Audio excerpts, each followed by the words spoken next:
مذہب کیا رہا ہے اور قرآن کیا کہتا ہے؟ دو باتیں میں عرض کرتا ہوں. پہلی بات یہ کہ چونکہ ان چیزوں کا تعلق ہمارے براہ راست مذہب سے ہے، ہمارے روز رمضان پھر عید، یہ کہنا کہ اس کا مذہب سے کوئی تعلق ہی نہیں ہے، یہ عام چیزیں ہیں، یہ بالکل غلط ہے.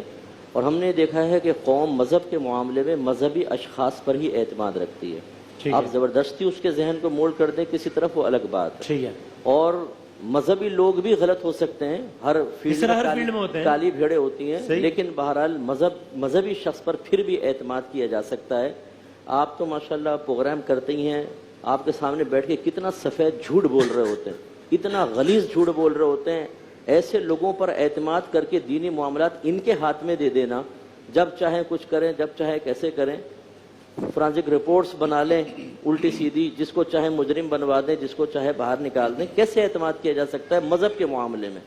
ہمارا مذہب ایک معیار مقرر کرتا ہے کہ گواہی بھی کس کی ہونی چاہیے، شہادت کس کی ہونی چاہیے، رائے کس کی معتبر ہوگی، عادل میں، فاسق میں، مستور الحال میں، کافر کی گواہی میں یا ان کی اطلاع میں فرق کیا گیا. مذہب اتنے احتیاط فرماتا ہے. پہلی بات تو یہ کہ اس میں دینی لوگوں پر اعتماد ہی ضروری ہونا چاہیے، یہ معاملہ دینی لوگوں کے ہاتھ میں ہونا چاہیے. دوسری بات یہ، ایک اصول بنیادی یاد رکھیے کہ کوئی بھی ایسا طریقہ وضع کرنا کہ نبی کریم صلی اللہ علیہ وسلم کے فرمان پر عمل کی ظاہری کوئی صورت نہ رہے، یہ غلط ہے. اگر ہم اس طرح جدید ٹیکنالوجی سے قرآن اور حدیث کے احکام کو نظر انداز کر کے اپنا ایک راستہ طے کریں گے تو اللہ اس کے رسول کے احکام کے چھوڑنے کی عادت بنتی جائے گی.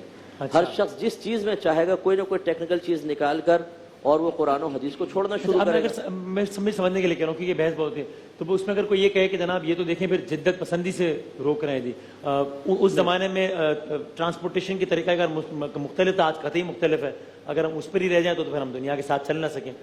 اگر ٹرانسپورٹ کے بارے میں اللہ کے نبی کا حکم ہوتا نا کہ گھوڑوں پر ہی بیٹھنا، گاڑیوں پہ نہیں، تو ہم گاڑی پہ بیٹھنے کو بھی حرام قرار دیتے. وہاں حکم موجود نہیں ہے، جہاں حکم موجود ہوگا اس کو. اچھا، تیسری اصول آسان سا اس میں عرض کر دوں، قرآن اور حدیث کے جب تک ظاہری معنی لینا ممکن ہو اس میں کوئی تعویلی معنی نہیں لے سکتے. تعویل کا مطلب اپنی رائے سے کوئی بات کہہ دینا. یہاں بالکل واضح حدیث بیان کی کہ روز چاند دیکھ کر آیت ہے کیا ہے، حدیث کیا کریں، یہ حدیث آپ فرما رہے ہیں یا آیت فرما رہے ہیں جو بتا رہے ہیں؟ یہ حدیث پڑھی نا، جیسے یہ کہ چاند دیکھ کر روزہ رکھو، چاند دیکھ کر ہی عید کرو. اب اس کو ہم ہٹا نہیں سکتے کہ یہاں چاند دیکھنے سے مراد چاند کی موجودگی یا چاند کی پیدائش ہے، یہ نہیں. چاند دیکھنا، رویت کا مطلب یہ ہے کہ دیکھنا، آنکھ سے دیکھنا، تو اس لیے دیکھنا ہی ہوگا.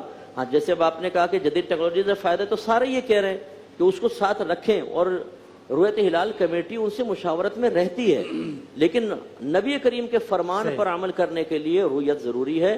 اگر آپ کیلنڈر بنا لیں گے رویت ختم ہو جائے گی، گویا کہ آپ نے نبی کے حکم کو باطل کر دیا اور یہ کسی کو بھی حق حاصل